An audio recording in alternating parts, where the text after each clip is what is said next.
This is a video about mixture applications. We have various types.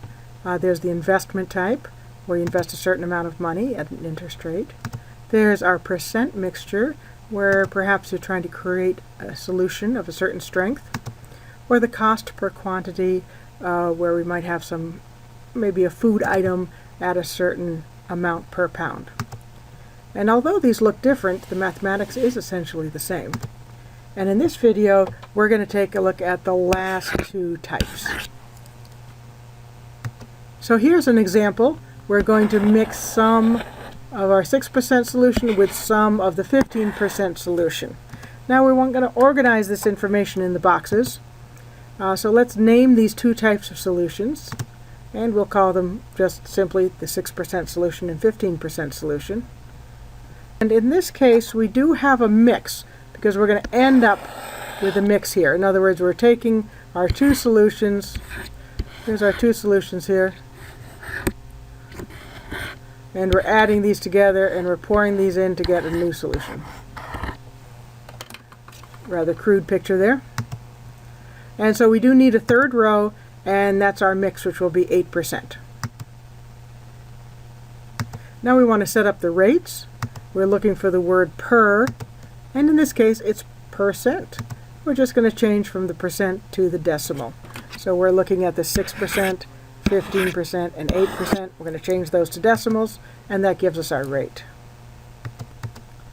Now there's a background formula here which says if we take rate times quantity, we get the amount of pure lithium citrate, or in other words, the percent times the number of liters gives us the amount of pure lithium citrate. So since rate is multiplied by quantity, that's what we need next. This quantity, that should be the next column in our boxes. And there you have it. Here's our rate times quantity. Now we want to fill in quantity. Do we know the amount of each solution? It says some 6%, so we don't really know how much, and some 15%, that's some other amount that we don't really know. And if we don't know, we're going to use variables. So let's say we have X liters of the 6% solution, Y liters of the 15% solution. Now what about the mix? It does tell us we want 0.5 liters. We're going to end up with 0.5 liters. So we actually do know the amount of the mix is going to be 0.5 liters. Now the last column is the product. Remember, you have rate times quantity equal to the pure lithium citrate. Here's our rate times our quantity. So there comes our last column. Now to fill out that last column, we're going to ignore the words in the problem above. We're going to pay no attention to these. We're just going to multiply straight across, doing rate times quantity. So rate times quantity here, I have 0.06x. Once again, rate times quantity, 0.15y. And then for my mix, rate times quantity, 0.08 times 0.5. That's how I get that last box and the last column in my boxes. Everything's organized in the boxes now, and we need to write the equations.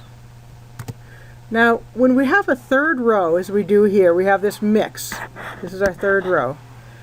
We can, what I call, sum down the last column. We're going to add the amounts of pure lithium from our first two solutions, and that's going to equal the amount of pure solution in the mix.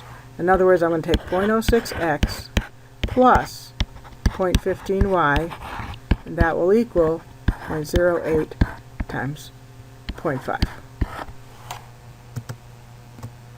Now when we have two variables, and here they are, we have an x and a y, we need two equations. So for the other equation, remember that we're adding these two solutions together. Here's my two solutions, again very crude.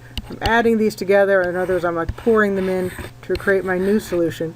I'm going to end up with 0.5 liters here in my new solution.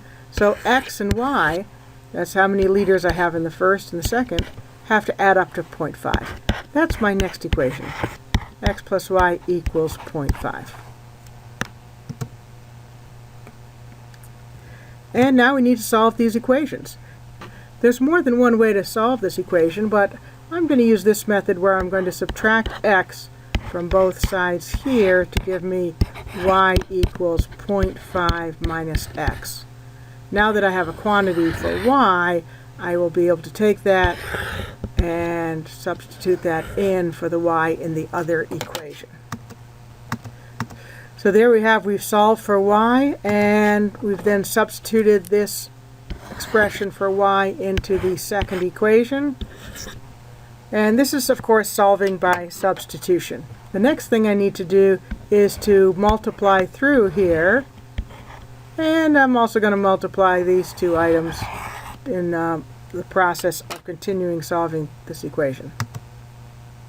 So there we go. We've multiplied that through. And next, I'm going to collect my like terms and also subtract 0.075 from both sides of the equation. And if you work that out, it might take you a couple steps, but you should come down to our next spot here, where all I need to do now is divide by the coefficient in front of the x, which is a negative 0.09. And when I divide by that, I get this number in my calculator. Now notice I've said that it's approximately equal to, because I realize that my calculator is rounding. And if I look back in the problem here, it does not say to round. It does not say to round anywhere. So I really can't use this answer. I need an exact answer. And in order to do that, I need to be able to change from a decimal to a fraction.